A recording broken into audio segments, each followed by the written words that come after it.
ngon lụm ngon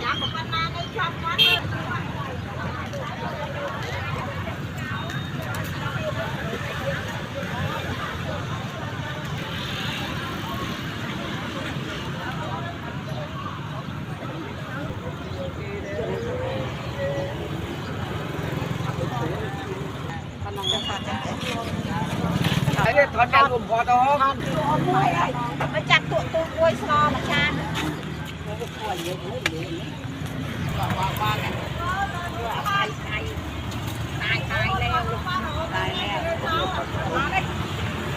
anh mẹ anh ăn là con ăn đã theo ngạn đã đố nha nha